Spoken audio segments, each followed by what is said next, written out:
बहुजन महापुरुषों की विचारधारा पे चलने वाली एकमात्र पार्टी बहुजन समाज पार्टी है। बहन कुमारी मायावती जी इकलौती बहुजन समाज की नेता है। हम तो इस बात का भी दावा करते हैं कि सम्राट अशोक के बाद में अगर बौद्ध साम्राज्य को कोई स्थापित करने का कार्य कर रहा है या किया है तो वो बहन कुमारी मायावती जी। बहन जी केवल एक ही है और दूसरी कोई बहन जी नहीं हो सकती। बहन जी ने इसके लिए घर छोड़ा, बहन जी ने इसके लिए नौकरी छोड़ी, बहन जी ने इसके लिए नंगे पांव घूमे होंगे, बहन जी ने इसके लिए संघर्ष किया, टूटी जीप में घूमी, बहन जी ने 3 बार 4 बार चुनाव लड़के हारा, बहन जी ने अपना जो तमाम लोगों ने उनका चरित्र हनन तक कोशिश किया करने का, बहन जी ने जो संघर्ष किया उसका कहीं एक तिनका मात्र भी संघर्ष मेरा नहीं है। तो इतनी बड़ी लीडर के साथ मैं अपनी तुलना तो नहीं कर सकती। आज हमारे साथ देश का जाना माना चेहरा, बहुजनों की आइडल इंदु चौधरी जी हैं, जो यहाँ नोएडा की धरती पर आई हैं बौद्ध महोत्सव में। तो हम इन्हीं से जानने का प्रयास करेंगे कि ये अपने माध्यम से, अपने शब्दों के माध्यम से अपने क्या इन बहुजन महापुरुषों को, बहुजन के लोगों को, बहुजन समाज के विचारकों को और बहुजन समाज के युवाओं को क्या संदेश देने का प्रयास कर रही हैं और क्या संदेश उन्होंने दिया है। मैम जय भीम। जय भीम। आप मंच पर गई और आप आज देश में जाना माना चेहरा हैं। आपने लोकसभा का चुनाव भी लड़ा बहुजन समाज पार्टी से, और कहीं ना कहीं आप ये जो बहुजन समाज के लोग हैं हमारे, इनको प्रेरणा देती रहती हैं। जगह जगह आप जो मीटिंग करती रहती हैं उनको सिर्फ ऑपरेट करने के लिए कि उनकी जो विचारधारा है वो बाबा साहब की विचारधारा में विलीन हो जाए, लोग जो तरक्की करें। तो इस बारे में क्या कहना है कि लोगों में कितना बदलाव आपके इस विचारधारा को लेके हुआ है? देखिए, कोई मेरी विचारधारा नहीं, हमारे महापुरुषों की विचारधारा है जिसका हमारे महापुरुष लगातार प्रचार प्रसार कर रहे थे। मैं केवल उसको जन जन तक पहुंचाने की कोशिश कर रही हूँ। हाँ, मेरी वाणी से अगर कुछ परिवर्तन होता है तो मैं अपने आप को धन्य मानती हूँ कि मैं उस विचार को लोगों तक पहुंचा पा रही हूँ।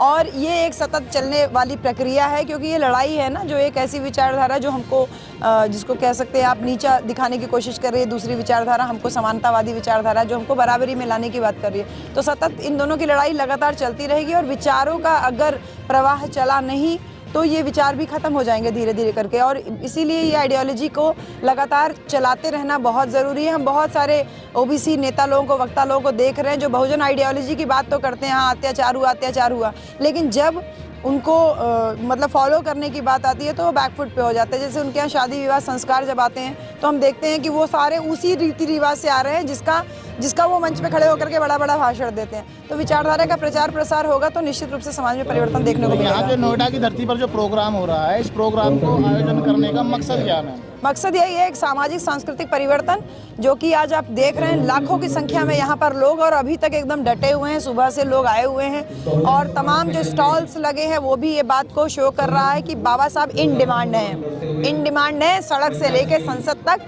सिर्फ बाबा साहब ही चल रहे हैं। तो एक हफ्ते पहले बाबा साहब के लिए जो आज के भारतीय गृह मंत्री हैं वो टिप्पणी कर देते हैं, आप उस पर क्या कहना चाहेंगे? देखिए, वो उनकी कहीं ना कहीं व्यक्तिगत सोच को दर्शाता है कि दलितों के प्रति, बाबा साहब के प्रति, बहुजन महापुरुषों के प्रति क्या सोच है। और जिस तरीके से बौखलाहट में आके उन्होंने बोल दिया कि स्वर्ग की कल्पना मिल जाती उनको अगर वो बाबा साहब का नाम की बजाय देवताओं का नाम लेते, तो वो उनका व्यक्तिगत राय भी हो सकती है। लेकिन हाँ, एक आम जनमानस जो बाबा साहब को अपना भगवान मानता है उसकी भावनाएं आहत हुई हैं, मेरी भी भावनाएं आहत हुई हैं। और इसीलिए कल जो भारत बंद का आयोजन भी हुआ और माननीय बहन जी ने जो जिस प्रकार से इस पूरे मुद्दे पे जो एक क्रांतिकारी कदम भी उठाया है और बहुजन लोगों को एक आगाज़ करने का, जो एक नए तरीके से एक आंदोलन करने का जो आगाज़ किया है, ये कहीं ना कहीं हमारी बहुजन विचारधारा को मजबूत भी कर रहा है और साथ ही साथ ये चेता भी रहा है कि हर कोई व्यक्ति जो बाबा साहब का नाम ले रहा है वो तुम्हारा हितैषी नहीं है। इस भारत देश में जो बहुजन समाज के लोग हैं वो आपको आयरन लेडी के रूप में देख रहे हैं, दूसरी आयरन लेडी के रूप में देख रहे हैं। पहली बहुजन समाज की बहन जी और दूसरी आयरन लेडी आपको समझ रहे हैं, तो इसके बारे में आप क्या कहेंगे? नहीं, मैं धन्यवाद करती हूँ, लेकिन बहन जी केवल एक ही है और दूसरी कोई बहन जी नहीं हो सकती। हमको सब कुछ परोसा हुआ मिला, हमको बहन जी इतनी मजबूत रूप में हमको देखने को मिली और हमको एक समाज बहुत मजबूत रूप में मिला। बहन जी ने इसके लिए घर छोड़ा, बहन जी ने इसके लिए नौकरी छोड़ी, बहन जी ने इसके लिए नंगे पाँव घूमे होंगे, बहन जी ने इसके लिए संघर्ष किया, टूटी जीप में घूमी, बहन जी ने 3 बार 4 बार चुनाव लड़के हारा। बहन जी ने अपना जो तमाम लोगों ने उनका चरित्र हनन तक कोशिश किया करने का, बहन जी ने जो संघर्ष किया उसका कहीं एक तिनका मात्र भी संघर्ष मेरा नहीं है। तो इतनी बड़ी लीडर के साथ मैं अपनी तुलना तो नहीं कर सकती, हाँ, लेकिन वो हमारी आइडियल है। हम सभी लोग चाहते हैं कि हमारी बहन जी जैसे हम सब बने। बाबा साहब की एक विचारधारा थी, संगठित रहो, शिक्षित बनो, संघर्ष करो, लेकिन उस विचारधारा के अनुरूप काम हो रहा है। बहुजन समाज के लोग ही अनेकों संगठन बना के इस समाज को तोड़ रहे हैं, भ्रमित कर रहे हैं, तो इसके लिए आप क्या कहोगे? देखिए, तोड़ रहे हैं नहीं, तोड़ नहीं रहे हैं, यह है कि संगठन बन रहे हैं। थोड़ा सा विचारधारा का प्रचार प्रसार और तेजी से होगा। ये संगठन जब इकट्ठा रहेंगे, और इकट्ठा हुए भी, ऐसा भी नहीं है, इकट्ठा हुए तो उत्तर प्रदेश में शासन सत्ता हासिल की, तमाम और प्रदेशों में भी शासन सत्ता के नजदीक पहुंचे। तो विचारधारा मजबूत रहना चाहिए, इसके लिए संगठन बने, कोई बात नहीं है, लेकिन ये संगठन विचारधारा के साथ में समझौता ना करें, अपनी बोली ना लगाएं, अपनी कीमत ना लगाएं। अपनी कीमत लगा रहे हैं, ये थोड़ा सा चिंताजनक विषय है। ये टूटकर जो काम संगठन कर रहे हैं उससे तो बहुजन समाज को नुकसान हो रहा है। देखिए, नुकसान नहीं आप कह सकते, क्योंकि अच्छा काम करने वाले लोगों की संख्या ज़्यादा है। तो खराब काम जो कर रहे हैं, हाँ, ये है कि वो हाईलाइट आज ज़रूर हो रहे हैं, लेकिन जो अच्छे लोग कार्य कर रहे हैं, अच्छाई की जीत होती है, ये हम लोग बचपन से देखे हैं। बाबा साहब ने कहा था कि सत्ता की चाबी अगर आपके हाथ में है तो आप कुछ भी कर सकते हो, और ये जो संगठन बन रहे हैं वो सत्ता की चाबी को कमजोर कर रहे हैं।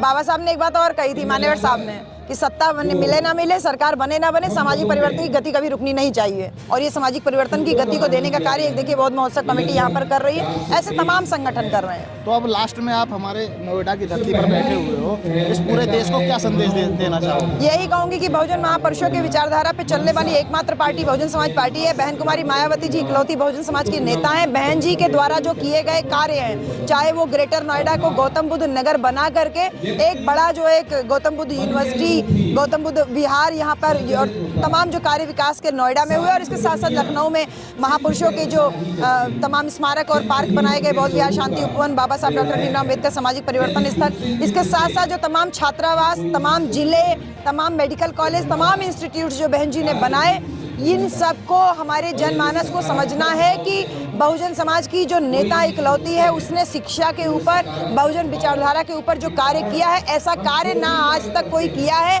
और हम तो इस बात का भी दावा करते हैं कि सम्राट अशोक के बाद में अगर बौद्ध साम्राज्य को कोई स्थापित करने का कार्य कर रहा है या किया है तो वो बहन कुमारी मायावती जी। जय भीम साथियों, मेरा नाम है माही, जिसका आपको था बेसब्री से इंतज़ार। बहुजन समाज का ऐतिहासिक कैलेंडर 2025 अब आपके बीच आ गया है। आप अपना कैलेंडर आज ही बुक करवाएं। आप मुझे मेरे नंबर पर कॉल कर सकते हैं या अपना कैलेंडर बुक कराने के लिए मुझे व्हाट्सएप भी कर सकते हैं। मेरा नंबर है 9910886670। आप मुझे अभी कॉल करके अपना कैलेंडर बुक करा सकते हैं। अगर आपने अभी तक हमारा चैनल सब्सक्राइब नहीं किया है तो सब्सक्राइब करें और घंटी का बटन बिल्कुल भी दबाना ना भूलें, ताकि सभी लेटेस्ट खबरें पहुंच सकें आप पे सबसे पहले।